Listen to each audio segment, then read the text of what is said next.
మీకు గవర్నమెంట్ చదువుకునే అవకాశం కల్పించింది. అంటే ఉచిత వైద్యం ఉన్నది ప్రభుత్వ ఆసుపత్రులు, ఉచిత విద్య ఉన్నది ప్రభుత్వ బళ్ళల్లో.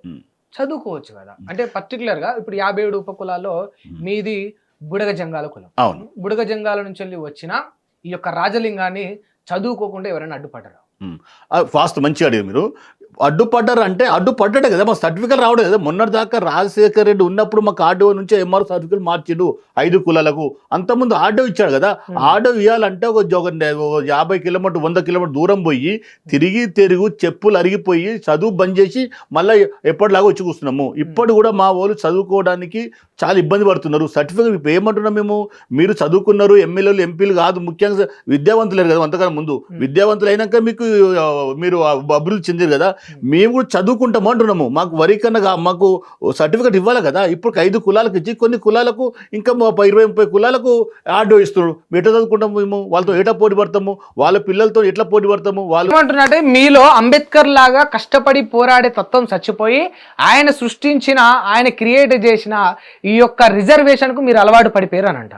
కాదని నేనంట. ఎందుకంటే వాస్తవానికి ఆయన మహానుభావుడు, ఆయన చూసిండు ఏ కులం బాగుపడుతుంది, ఏ కులం వెనుకబడ్డది అని చెప్పేసి అన్ని ఎస్సీలో దళితుల్లో అయ్యో ఈ కులం వెనుకబడ్డది, ఈ కులం ఆయనకు ఒక్కటి ఎస్సీ కాదు, బీసీలు రెడ్డి అన్ని కులాలకు రాజ్యాంగం రాసిండు.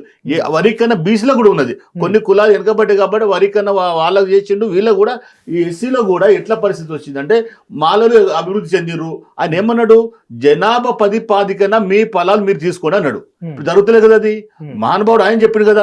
బాబాసాహెబ్ అంబేద్కర్ అనేవాళ్ళు, వాళ్ళ వారసులు అనేవాళ్ళు ఈ రోజు ఆయన అడుగు జాడలో నడుస్తున్న వాళ్ళు, ఆయన బాటలు నడుస్తున్న వాళ్ళు ఆలోచించాలని చెప్తాం మీ ద్వారా.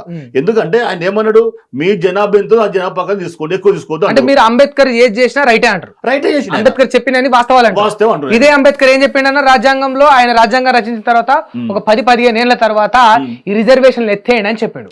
అంబేద్కర్ స్వయంగా ఆయన నోటి నుండి చెప్పిన మాట. మరి ఆయన 10-15 ఏళ్ల తర్వాత అసలు రిజర్వేషన్ ఉండొద్దు అన్నాడు. మీరు ఇన్నేళ్ల తర్వాత మాకు ఇంకెక్కువ రిజర్వేషన్ కావాలని కొట్లాడడం ఎంతవరకు న్యాయం అన్నా? ఎప్పుడు డెవలప్ అయిన కులాలు ఉన్నాయి ఉంటేనే చేయమని చెప్పిండు. ఏ డెవలప్ అయినవి? డెవలప్ కాలేవు కదా. దళితుల్లో చాలా వెనుకబడ్డాయి కదా. అప్పుడు డెవలప్ అయ్యి అక్షర విద్యలో కానీ, ఉద్యోగాల్లో కానీ, రాజకీయాల్లో కానీ ముందు మీరు బయట బాగా డెవలప్ అయితే తీసేయమని చెప్పిండు. ప్రభుత్వం తెలుసు కదా. ఇప్పుడు కాంగ్రెస్ ప్రభుత్వం చేసింది